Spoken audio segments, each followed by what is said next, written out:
I'm also impressed with, again, the respectfulness of the time and the appropriateness of the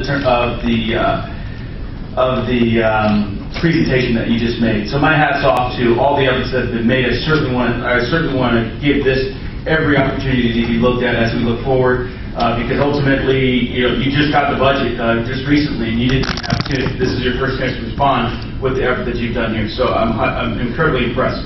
Of course, you used the word a couple of times, or somebody used the concept of balance. We've got to create significant balance as we look to address this situation. I do have one question in regards to, I'm going to use economics terms because I like it. It's called price elasticity. The price elasticity of the ridership. How did you determine that? Well, sorry.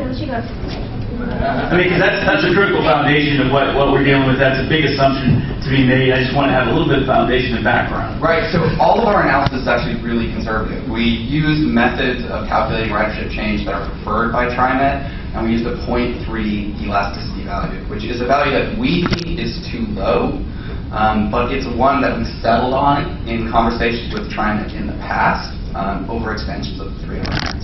And can you actually explain what you mean by 0.3 elasticity so that everybody can have a small sense of what that means? Sure, I didn't know I was going to do this. So a 0.3 elasticity value means that for every 1% change in the increase of fare or bus price, there's a 0.3% decrease in ridership. That's basic economics. Pretty straightforward, basic. But yeah, I mean, it's such a critical foundation to the argument that I think it's very helpful that folks understand how you made that determination, that assumption. So I really appreciate you stepping up and actually making that, because that certainly helps us as we deliberate on what we're talking about here. So excellent. And I would just add very quickly, the reason the number is balanced is because there's such a disproportionate number of current 2-zone riders versus all-zone riders. Excellent work. Thank you.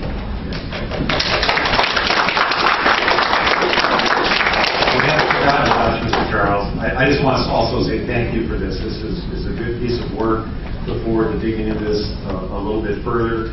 And I guess what I would say is, to the staff, you've done a good job of getting the information that people can understand, because this is, again, a good analysis, and I assume it's based on the budget we put out. So this is a good piece of work on everybody's part.